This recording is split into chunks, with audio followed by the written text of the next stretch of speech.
Hello नमस्कार, स्वागत है आप सबका एक बार फिर से आपके अपने YouTube चैनल गुरुकुल एकेडमी पर। हम लोगों ने जैसा आपसे वादा किया था, टेस्ट सीरीज शुरू हो चुकी है और बायोलॉजी का एक टॉपिक अपने कंप्लीट कर लिया है, कोशिका के वैसे 30 क्वेश्चन पहले करा चुका हूं। और अब अपन बात करेंगे केमिस्ट्री, परमाणु, अणु और मोल का जो आपका टॉपिक है, पहला टॉपिक सिलेबस के अंदर, उसके कुछ एक MCQ हैं। मैं ये नहीं कह रहा कि सिर्फ इतने ही कराऊंगा, ठीक है। जैसे जैसे सामने आएंगे क्वेश्चंस, क्योंकि छांटने पड़ते हैं, सब कुछ तो दे नहीं सकते, थोड़ा छांटना पड़ता है मैटर। इसकी वजह से हो सकता है कि अपन 30 क्वेश्चन इसमें कर लिए और इसका पार्ट 2 भी लेके आ जाएंगे, ठीक है ना। तो जितना हो सकेगा उतने अच्छे अच्छे क्वेश्चन, जरूर नहीं एक वीडियो होगा परमाणु, अणु और मोल का, और वीडियो भी आ सकता है, ठीक है। तो जितना हो सके इसको अपने दोस्तों के साथ शेयर करो, ठीक है। और जो टेलीग्राम का लिंक है वो आप लोगों के डिस्क्रिप्शन में दिया हुआ है ना, तो उसको भी आप ज्वाइन कर लो, ठीक है। अपन शुरू करें अपना आज का मैटर, ठीक है। फुटर लगे, चलो चलते हैं। चलिए एक तत्व के सभी समस्थानिकों के परमाणुओं में किन की संख्या समान होती है? क्या लिखा है? एक तत्व के सभी समस्थानिकों के परमाणुओं में किन की संख्या समान होती है? देखो, अगर अपन संख्या समान की या असमान की बात करें ना, तो एक बात ध्यान रखना रे कि जो न्यूट्रॉन होता है ना, न्यूट्रॉन होता है ना, उसकी संख्या क्या होती है? असमान होती है, ठीक है। और जो प्रोटॉन होता है, प्रोटॉन की संख्या क्या होती है? समान। और प्रोटॉनों की संख्या को अपन परमाणु क्रमांक कहते हैं, ध्यान रखना। प्रोटॉनों की संख्या को क्या कहते हैं? परमाणु क्रमांक कहते हैं, ठीक है। और इन प्रोटॉनों की संख्या के बराबर ही क्या होते रहे? इलेक्ट्रॉनों की संख्या। अब देखो, संख्या समान पूछा तो न्यूट्रॉन तो है ही नहीं, द्रव्यमान संख्या भी अलग अलग होती है, ध्यान रखना। समस्थानिकों के अंदर द्रव्यमान संख्या भी अलग अलग होती है, ठीक है। तो इलेक्ट्रॉनों की संख्या समान है। मैंने बोला ना, प्रोटॉनों की संख्या समान होती है, और प्रोटॉनों की संख्या के बराबर किसकी संख्या होती है? इलेक्ट्रॉनों की संख्या होती है। किसकी संख्या होती है? इलेक्ट्रॉनों की संख्या होती है, ठीक है ना। जैसे कि प्रोटियम हो गया, ड्यूटेरियम हो गया, ट्राइटियम हो गया। अब इसके अंदर अगर न्यूट्रॉन की संख्या की बात करें तो इसमें 0, 1, 2, ठीक है। जबकि जो प्रोटॉन होते हैं वो तीनों में एक एक होते हैं। तो ध्यान रखना, इस न्यूट्रॉन की संख्या की वजह से द्रव्यमान संख्या या जो परमाणु भार होता है वो भी अलग अलग होता है, वो समान नहीं होता, ठीक है ना। तो इसके बारे में थोड़ा सा ध्यान रखना। ये थोड़ा फोन साइलेंट कर दो, बेर बोली। चलो अब आप अगला क्वेश्चन, तो ठीक है, कौन होता है? न्यूट्रॉन। देखो, जो जहां से जैसा मिला वो मैं या तो लिख के लाया हूं या मैं फोटो खींच के लाया हूं, ठीक है ना। मेहनत में कोई कमी नहीं है, आप शेयर में कमी मत करना। चलिए नेक्स्ट, कौन सा कथन नाभिकीय संलयन का वर्णन करता है? ध्यान रखना, नाभिकीय संलयन। नाभिकीय संलयन का मतलब होता है, क्या कहते हैं? दो हल्के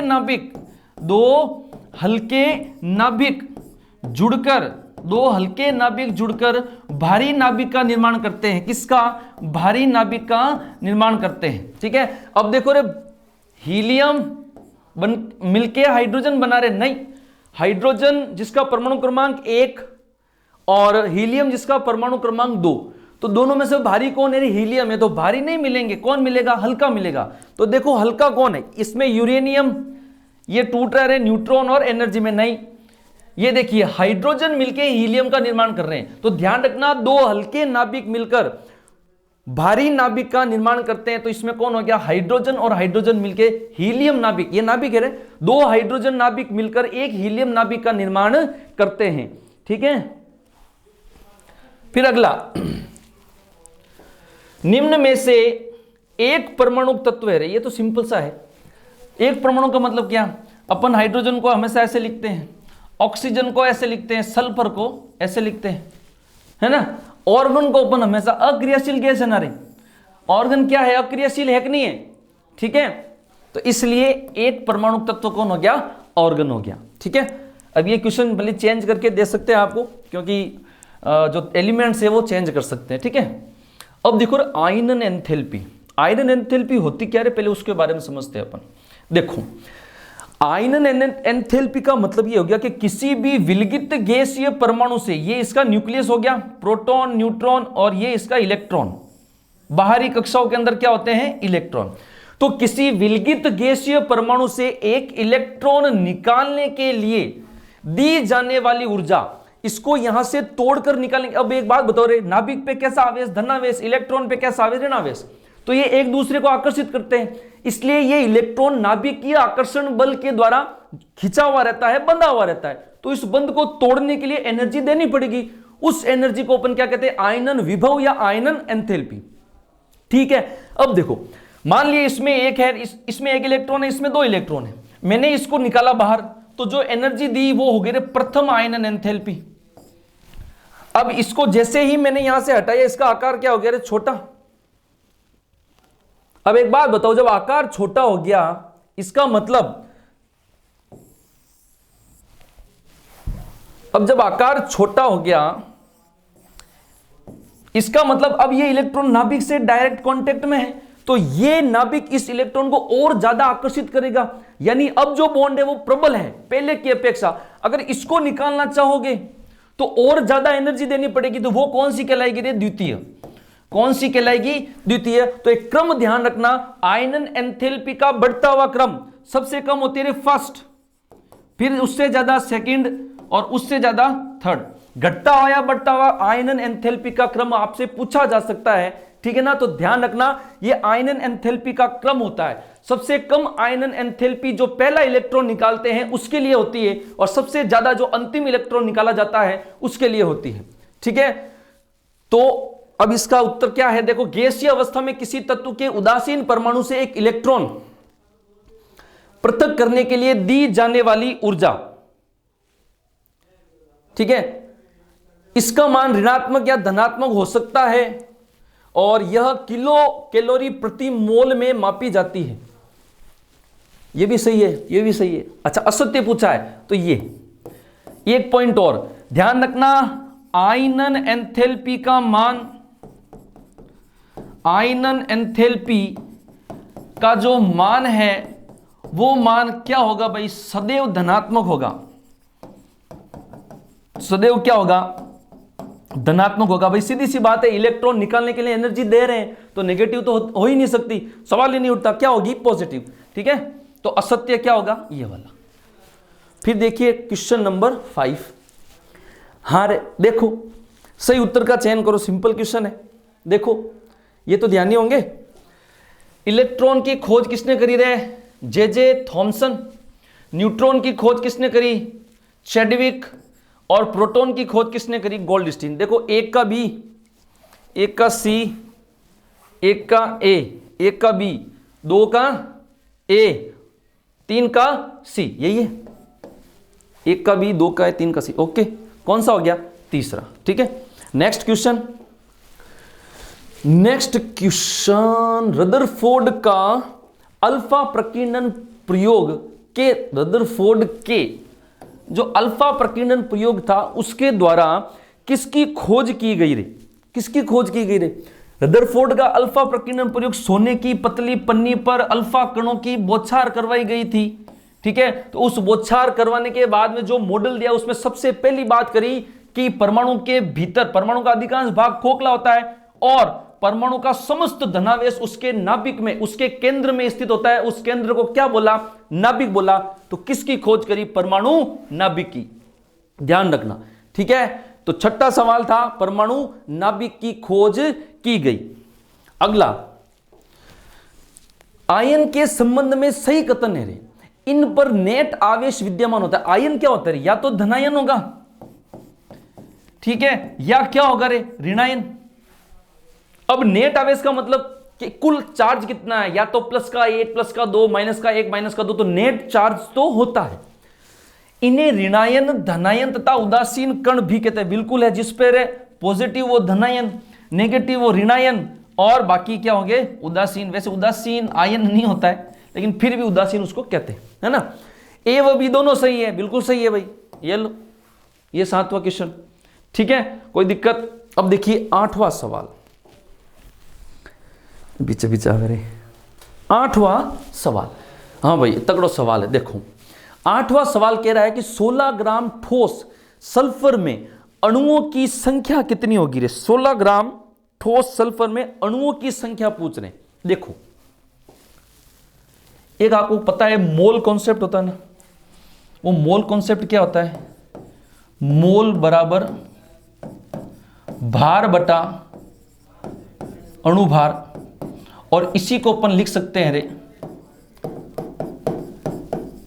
कणों की संख्या बटा आवोगाद्रो संख्या। कणों की संख्या बटा फॉर्मूला ध्यान रख दो, मोल होता है भार बटा अणुभार, और इसी को अपन बराबर लिख सकते हैं कणों की संख्या बटा आवोगाद्रो संख्या। ठीक है, अब अपने को क्या पूछ रहा है, अणुओं की संख्या या कणों की संख्या पूछ रहा है, एन पूछ रहा है अपन से। क्या पूछ रहा है, एन। ये क्या है, एन। ये क्या है, एन। ठीक है, अब देखिए सबसे पहले मोल निकालो। मोल में क्या है, भार है। भार कितना दिया हुआ है, 16 ग्राम। वेट कितना दिया हुआ है, 16 ग्राम। और अणुभार, परमाणु भार, मोलिक्यूलर वेट सल्फर का कितना होता है, एक का कितना होता है सल्फर का,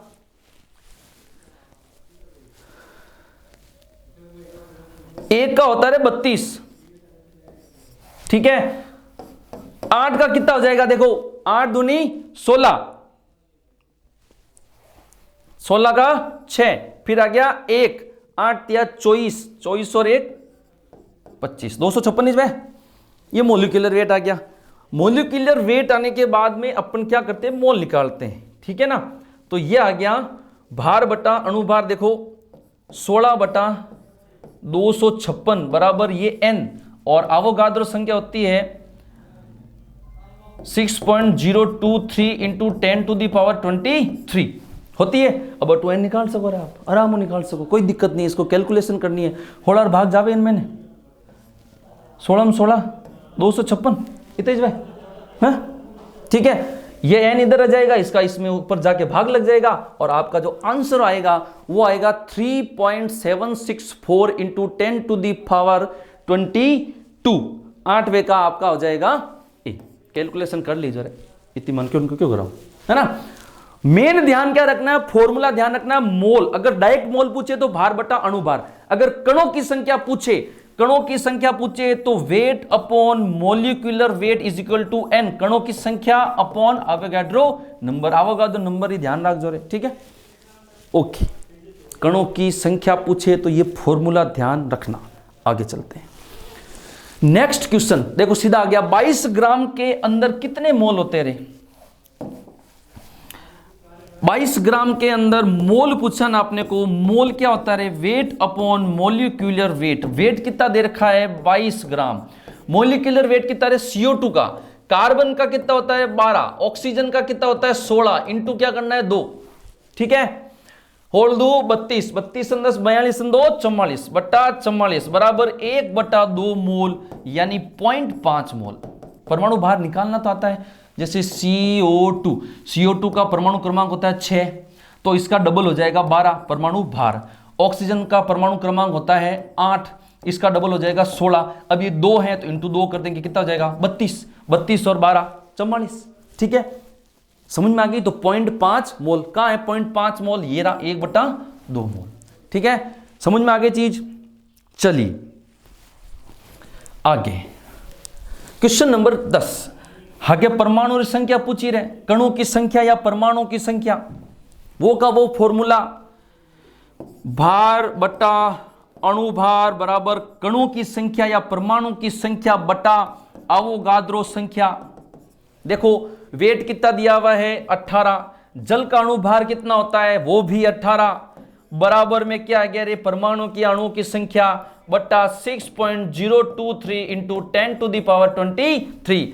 और एक बार कट गो, n बराबर 6.023 into 10 to the power 23 cut है ये रहा। ठीक है, जल का परमाणु भार कैसे निकाला, तो देखो हाइड्रोजन का परमाणु भार होता है 1, ठीक है, और कितने हैं 2 है, तो कितना हो गया 2 प्लस ऑक्सीजन का परमाणु क्रमांक 8, कितने तेरे 16 बराबर कितने हो गए 18। कोई दिक्कत है क्या। क्वेश्चन नंबर 10 हो गया, 35 सवाल है रे, ठीक है। भले कोई ला दी तो और लाऊं छोका छोका, टेंशन मत लो आप लोग, ठीक है। तो 10 सवाल हो गए। उसके बाद में क्वेश्चन नंबर 11 अपन देखते हैं। कैथोड किरण प्रयोग में किस कण की खोज की गई? बताओ किस कण? कैथोड किरण प्रयोग, एक निर्वात विसर्जन नलिका बनाई थी, ऐसा कुछ करा था, फिर इधर से किरणें आई थी, फिर यहां पर नई किरणें बनी थी जिनको कैथोड किरणें कहा गया था। कैथोड किरणें क्या होती है? वास्तव में इलेक्ट्रॉनों का पुंज होती है। तो कैथोड किरण प्रयोग से इलेक्ट्रॉन की खोज करी थी रे। किसकी खोज करी थी? इलेक्ट्रॉन की खोज करी थी। समझ में आ गई चीज? कैथोड किरण प्रयोग से किस कण की खोज करी थी? इलेक्ट्रॉन की खोज। क्वेश्चन नंबर 12, परमाणु संरचना का स्वर्ण चित्र प्रयोग किसने किया रे? स्वर्ण चित्र, सोने की पतली पन्नी पर अल्फा कणों की बौछार करवाने पर रदरफोर्ड, नाम याद आया आप लोगों को रदरफोर्ड का?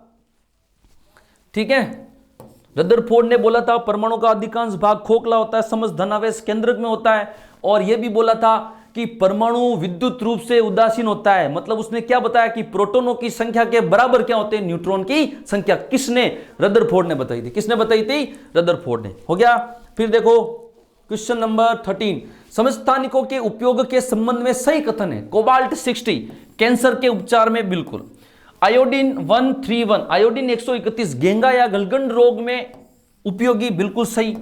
तीसरा सोडियम 24 रक्त संचरण के अध्ययन के अंदर अपन इसको काम में लेते हैं, ये भी सही है।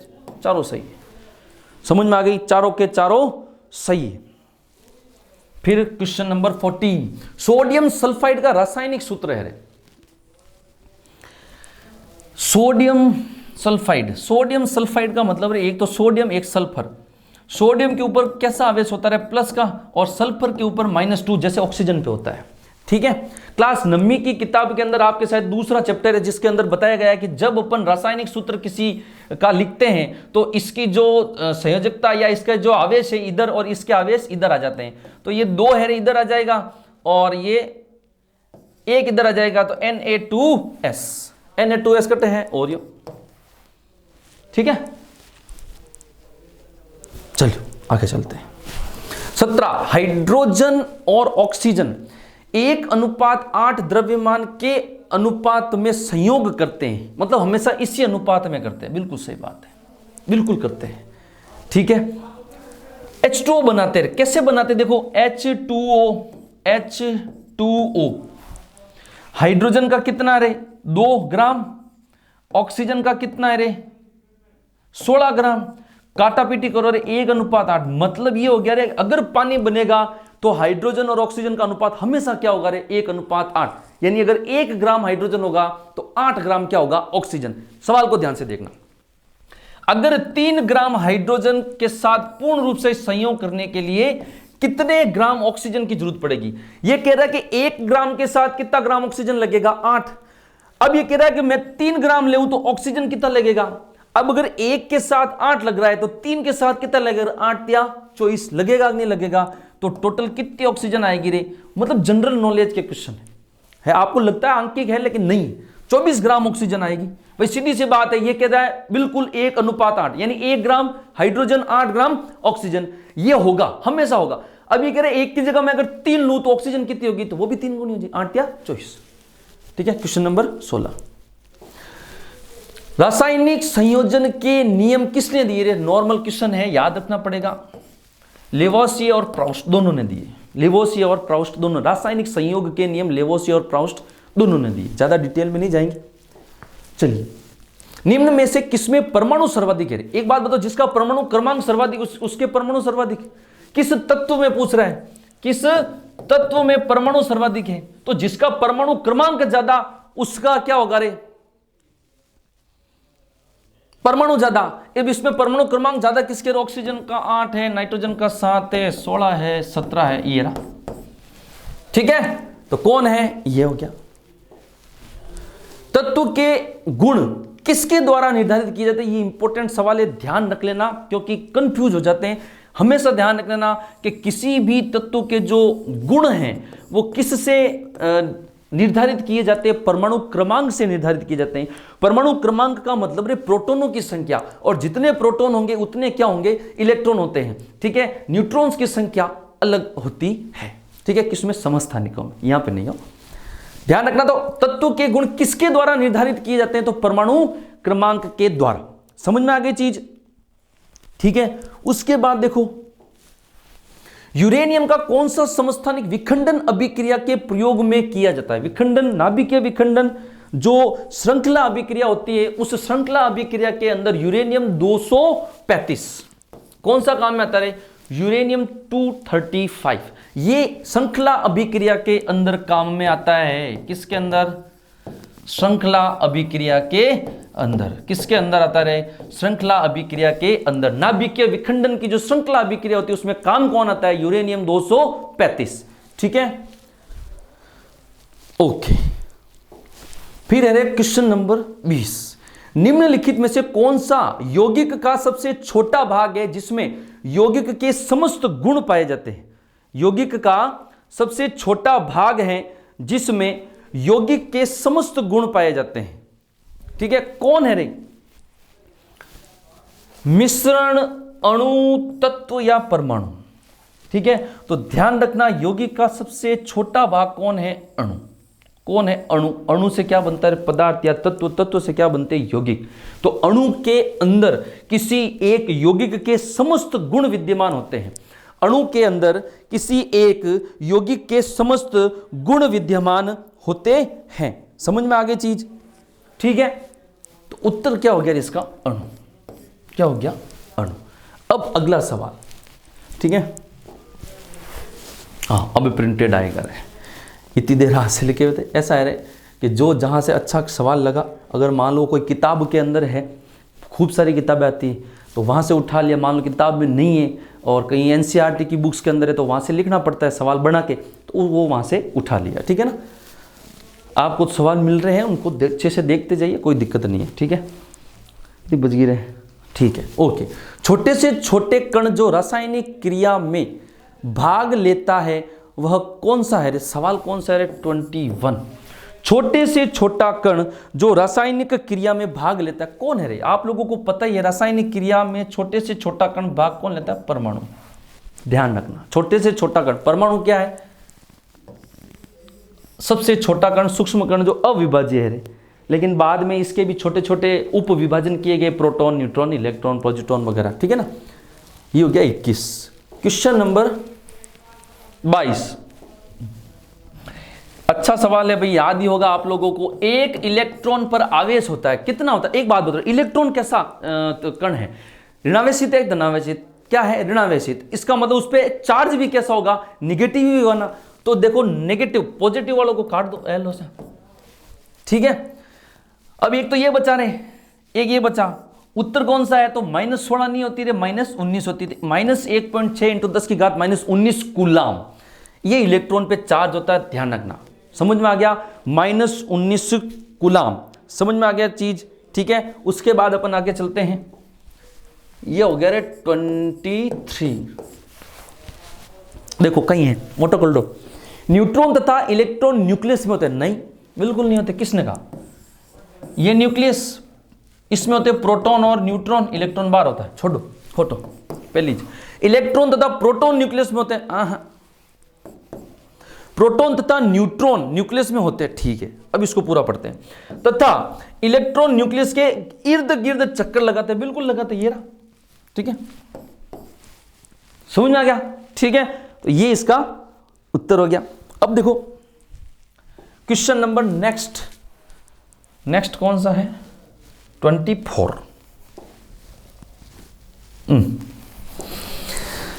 क्या है? इलेक्ट्रॉन है। इलेक्ट्रॉन क्या है? एक अल्फा कण नहीं रे, अल्फा कण पॉजिटिव होते हैं। ध्यान रखना, अल्फा कण क्या होते हैं? पॉजिटिव। इनको एनोड कण भी कहते हैं। ठीक है ना, एक बीटा कण, positron, hydrogen ion. Electron, hydrogen ion भी पॉजिटिव होता है, नहीं है भी। एक बीटा कण, इलेक्ट्रॉन क्या होते हैं? बीटा कण। ऐसा कह सकते हैं कि जो बीटा कण होते हैं वो इलेक्ट्रॉनों का एक पुंज होता है। अगर इलेक्ट्रॉनों के किसी पुंज को तीव्रता से गुजारे कहीं से, तो बीटा कण कहलाता है। लेकिन ये भी कहते हैं कि बीटा कण के क्षय से, अगर बीटा कण का क्या होता है? क्षय होता है। क्या होता है? क्षय। तो उससे क्या उत्सर्जित होते हैं? इलेक्ट्रॉन। ये ध्यान रखना। ऐसे भी पूछ ले कि इलेक्ट्रॉनों का उत्सर्जन कहां से होता है? तो बीटा कणों के क्षय से होता है। बीटा कणों के क्षय से होता है। ठीक है, बीटा कणों के क्षय से होता है। ठीक है, okay. Question number 25, Bhopal gas रिसाव कांड में कौन सी जहरीली गैस का रिसाव, ये तो सबको पता है, ठीक है ना, कौन सी है? मिथाइल आइसोसाइनाइड, ये रही। लेकिन एक चीज बता दूं, ये इसका फॉर्मूला है, इसको ध्यान रखना। ठीक है, C2H3N, ये पूछ सकते हैं, C2H3N। मिथाइल एसएस ऑप्शन आ गया है कि भोपाल गैस रिसाव कांड में कौन सी जहरीली गैस का रिसाव होता है, उसका रासायनिक सूत्र बताओ। ध्यान रखना, C2H3N, C2H3N, C2H3N, कौन सी? Methyl isocyanide. 25 हो गया। 26वां क्वेश्चन देखो, क्वेश्चन नंबर 26। ले रहे मोलों की संख्या आ गई।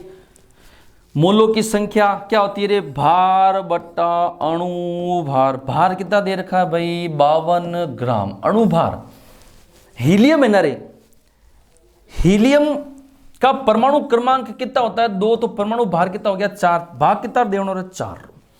13 चौक 52। कितना चौक 52 रे? 13 चौक 52। उत्तर कहीं है 13। सिंपल है, कोई दिक्कत नहीं है। ठीक है, तो 26वां क्वेश्चन अपना हो गया। फिर है 27वां सवाल, आगे देखो, क्वेश्चन नंबर 27। अल्फा कण क्या है रे? अल्फा कण, मेनली अल्फा कण क्या है? प्रोटॉन है क्या? इलेक्ट्रॉन? ओ तो हिच को नहीं रहे, विद्युत चुंबकीय किरण नहीं है, बिल्कुल नहीं। अब देखिए रे, अल्फा कण अपन ने कहा था पॉजिटिव, प्रोटॉन भी पॉजिटिव, लेकिन वास्तव में रदरफोर्ड ने जो अल्फा कण बनाए थे ना, वो हीलियम के नाभिक से बनाए थे। किसके नाभिक से बनाए थे? हीलियम के नाभिक से। जितने इलेक्ट्रॉन थे उनको बाहर निकाला और फिर उस पे क्या आ गया? धनावेश आ गया।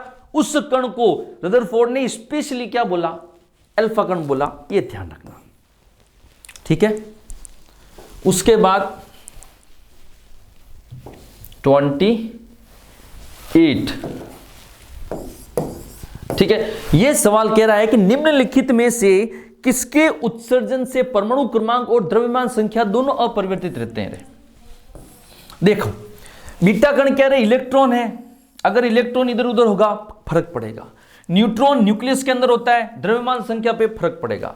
अल्फा कण, प्रोटॉन, बिल्कुल द्रव्यमान संख्या पे फर्क पड़ेगा। लेकिन गामा विकिरण एक ऐसी चीज है जिसके उत्सर्जन से ना तो परमाणु क्रमांक पे और ना द्रव्यमान संख्या पे फर्क पड़ता है। ध्यान रखना, गामा विकिरण के उत्सर्जन से परमाणु क्रमांक और द्रव्यमान संख्या दोनों पे फर्क नहीं पड़ता है, ठीक है।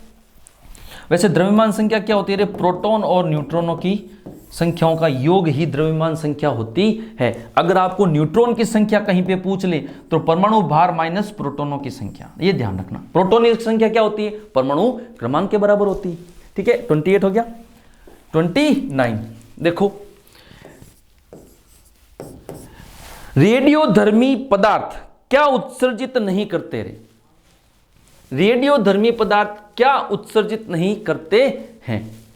हीलियम नाभिक, पॉजिट्रॉन, इलेक्ट्रॉन, प्रोटॉन। एक बात ध्यान रखना कि जो रेडियोधर्मी पदार्थ होते हैं ना, वो कभी भी प्रोटॉन का उत्सर्जन नहीं करते रहे। रेडियोधर्मी पदार्थ इलेक्ट्रॉन का कर देंगे, पॉजिट्रॉन का कर देंगे, हीलियम नाभिक का कर देंगे, यानी अल्फा कण का कर देंगे, लेकिन प्रोटॉन का कभी नहीं। ध्यान रखना, प्रोटॉन अलग है, अल्फा कण अलग है। हाँ, चार्ज दोनों पे पॉजिटिव होता है, लेकिन है दोनों अलग अलग, क्योंकि अल्फा कण किसके नाभिक से बना रहे? हीलियम के नाभिक से बना। तो रेडियोधर्मी पदार्थ किसका उत्सर्जन नहीं करते? प्रोटॉन का। 2022 PSI में ऑर्डर है, ठीक है। 29 के बाद है 30। समस्थानिक C14 का संबंध है, किससे संबंध है? कैंसर के निदान में, पृथ्वी की आयु निर्धारण में, फॉसिल जीवाश्म के आयु निर्धारण में, अनुरेखण तकनीक से। तो ध्यान रखना, समस्थानिक कार्बन 14 C14, ठीक है। ये भी आपकी साइड जीवाश्म जैव विविधता वाला जो चैप्टर है ना, शायद 10वीं के अंदर, उसके अंदर दिया हुआ है। तो C14 किसके? जीवाश्म की आयु निर्धारण करने में। C14 समस्थानिक का प्रयोग जीवाश्म यानी फॉसिल, ठीक है ना। आक्कल वुड फॉसिल पार्क जैसलमेर का सुना है, जहां पे लकड़ी के पुराने अवशेष मिले हैं। तो ठीक है ना, फॉसिल का मतलब क्या हो गया? जीवाश्म। क्या हो गया? जीवाश्म, ठीक है भाई। ये कौन सा था भाई? अपने नंबर 30 ओके। चलो अब नंबर 31, एक रेडियोधर्मी पदार्थ की अर्ध आयु 10 दिन है। इसका अभिप्राय यह है कि अब छांटना रे 2000 हाथ में RS प्रीमायोड। देखो अर्ध आयु का मतलब वो जितने दिन में आधा हो रहा है वो उसकी आयु अर्ध आयु कहलाती है। ठीक है, ये कोई एक है, अर्ध आयु कितनी है 10, यानी 10 दिन बाद में कितना हो जाएगा, आधा हो जाएगा।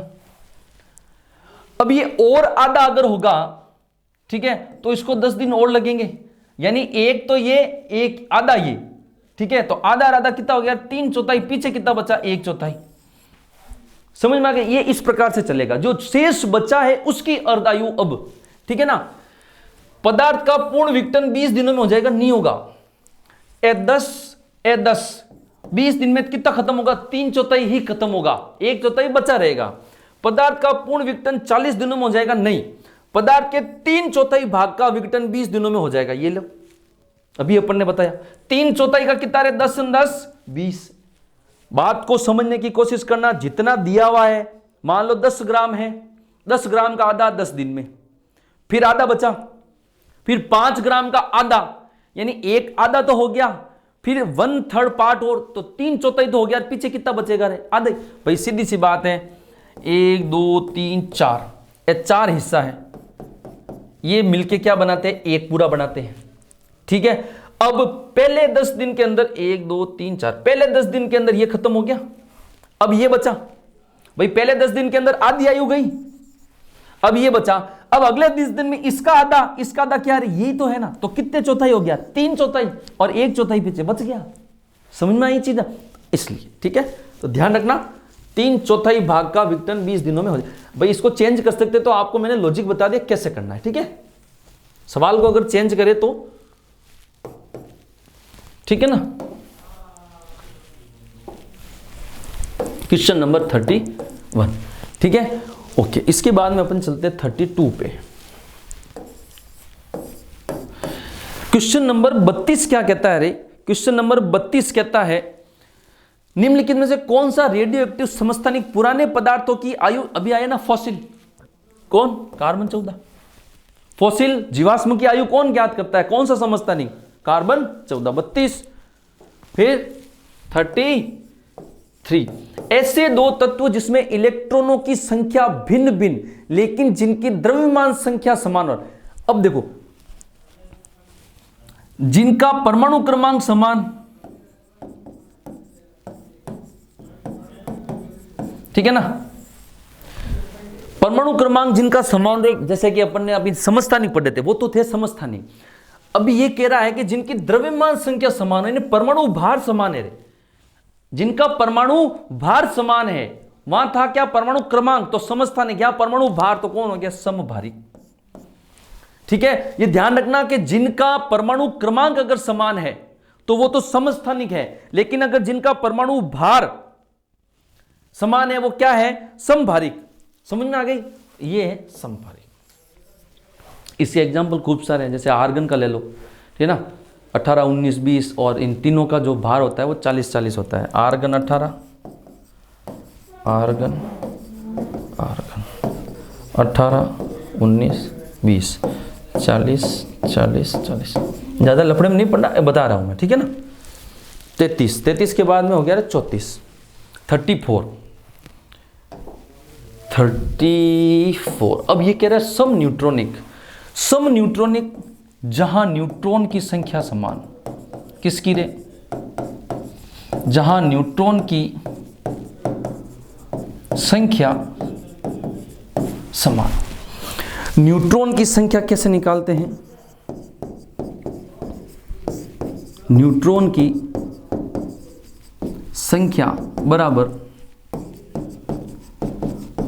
परमाणु भार माइनस प्रोटॉनों की संख्या, यानी परमाणु क्रमांक, परमाणु भार माइनस परमाणु क्रमांक। अब निकाल सकते हो रे, 12 मुँह 6 गया 6, 14 मुँह 7 गया 7, 16 में से 8 गए 8, क्या बराबर है, नहीं है।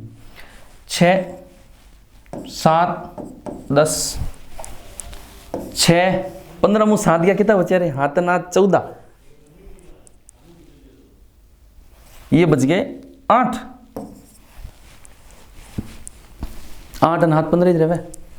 और ये आप क्या हो गए 8।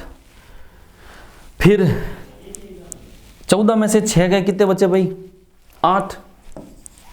15 में से 7 गए 8, 16 में से 8, ये ना न्यूट्रॉनों की संख्या किस में बराबर है, इसके अंदर बराबर है। समझ में आ गई चीज? ठीक है, अब अपन चलते हैं नेक्स्ट अपना अंतिम सवाल 35।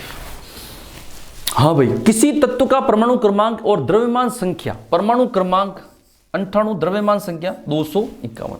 तो इसमें इलेक्ट्रॉन, प्रोटॉन तथा न्यूट्रॉन की संख्या देखो रे।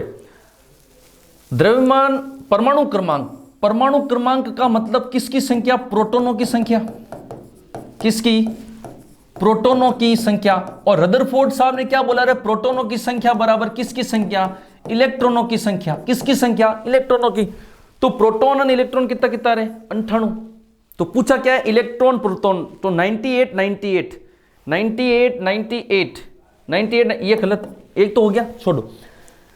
न्यूट्रॉनों की संख्या, अब न्यूट्रॉनों की संख्या पूछ रहा है ना, तो 251 में से 98 घटा दो, 11 में 8 जाओ कितना बचे रहे 9 10 11 3, फिर 14 में 9 जाओ कितना बचे रहे 5, 153 किस में रहे 98 98 153, ये रहा।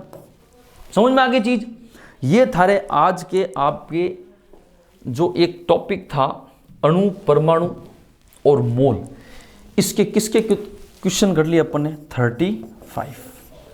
ठीक है, और बनेंगे और लिखा दूंगा, चिंता की जरूरत नहीं है। अब कंटिन्यू 20-22 तारीख तक अपन ऐसी टेस्ट चलाएंगे, डेली के 3 वीडियो आएंगे। कितने आएंगे 3, फिजिक्स का अलग, केमिस्ट्री का अलग, बायो का अलग। ठीक है, अगर मान लो क्वेश्चन और बने तो एक ही टॉपिक के 2 वीडियो, जैसे कोशिका के 2 हो गए, अगर इनके बने इनके भी 2 लेके आऊंगा। रुकना नहीं है, कंटिन्यू अपनी तैयारी को जारी रखो, बढ़िया बढ़िया सवाल लेकर आओ, मस्त एनसीईआरटी की किताबों से, अलग अलग गाइडों से वगैरह, अच्छे ऑथेंटिक क्वेश्चन हो, गलत नहीं है, जहां संशय है वो छोड़ रहा हूं। ठीक है ना, तो ज्यादा से ज्यादा सब्सक्राइब करो चैनल को दबा के, क्योंकि नॉट सब्सक्राइब वाले ज्यादा आ रहे, जो वीडियो देख रहे हैं लेकिन सब्सक्राइब नहीं कर रहे। टेलीग्राम भी ज्वाइन करिए, नीचे इसके डिस्क्रिप्शन में, डिस्क्रिप्शन का मतलब ये जो वीडियो चलता है उसके नीचे ऐसा चिन्ह आता है, ठीक है ना, वहां पे क्लिक करोगे तब आपको लिंक दिख जाएगा। ठीक है ना, ऊपर कमेंट और नीचे डिस्क्रिप्शन, तो वहां पे टेलीग्राम का लिंक दे रखा है, उसको जरूर ज्वाइन करो, वहां पे आपको पीडीएफ मिल जाएगी। ठीक है ना, तो मिलते हैं अपन नेक्स्ट। बायो का हो गया एक, केमिस्ट्री का हो गया, अब तीसरा अपना बचा है फिजिक्स का, वो भी अभी लेकर आ रहे हैं थोड़ी देर में। ठीक है, ओके, मिलते हैं नेक्स्ट क्लास में, तब तक के लिए जय श्री राम, जय हिंद, जय भारत।